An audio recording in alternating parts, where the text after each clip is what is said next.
Pace ebene, apakah Katolik itu fanatik?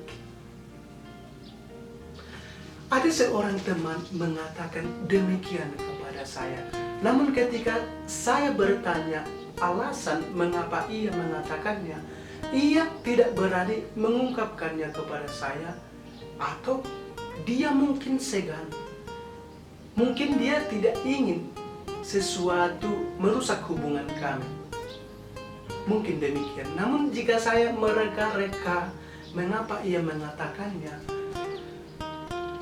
yang saya pikirkan adalah mengapa ia mengatakannya, karena ia sungguh melihat bagaimana hidup umat Katolik. Jika kita mungkin melihat instansi sekolah Katolik, rumah sakit Katolik, di sana itu sangat kental dengan simbol-simbol dan iman Katolik. Nah, mungkin ia juga melihat para biarawan-biarawati, terkhusus para suster, yang kemanapun pergi selalu memakai jubah. Kita tidak malu dengan identitas kita sebagai orang Katolik. Mungkin dilihatnya juga ada beberapa saudaranya, kenalannya yang beragama Katolik, tidak ingin bergereja ke agama yang lain.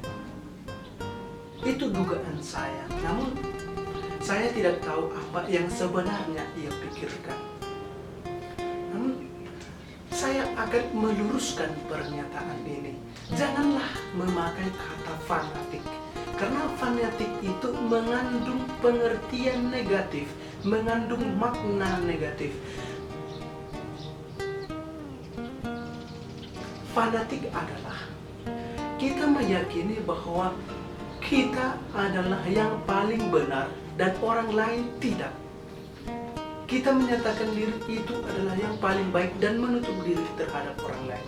Itu adalah fanatik. Namun Katolik berbeda. Katolik kendati pun ia sungguh mengamalkan imannya, sungguh meyakini imannya, tetapi ia tidak memblok diri terhadap agama yang lain.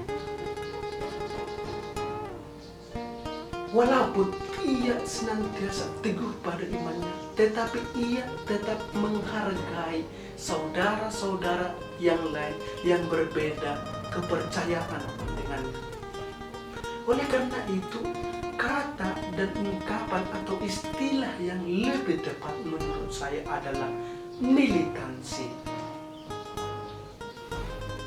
Bagi orang Katolik, jumlah tidak pernah menentukan. Orang Katolik saat ini lebih mementingkan kualitas daripada jumlah. Katolik dalam kerasulannya tidak pernah menjadikan bertujuan agar orang menjadi Katolik. Tidak. Malah orang mengatakan menjadi Katolik itu susah, sulit. Mengapa? Harus mengurus ini, harus mengurus ini, harus mengurus ini, harus belajar ini. Di Katolik tidak bisa kamu menikah, gagal di sini, langsung dinikahkan di Katolik. Itu tidak bisa. Ketika kamu mengatakan sudah tidak nyaman dengan agamamu yang pertama, kamu dengan mudahnya masuk Katolik, tidak bisa.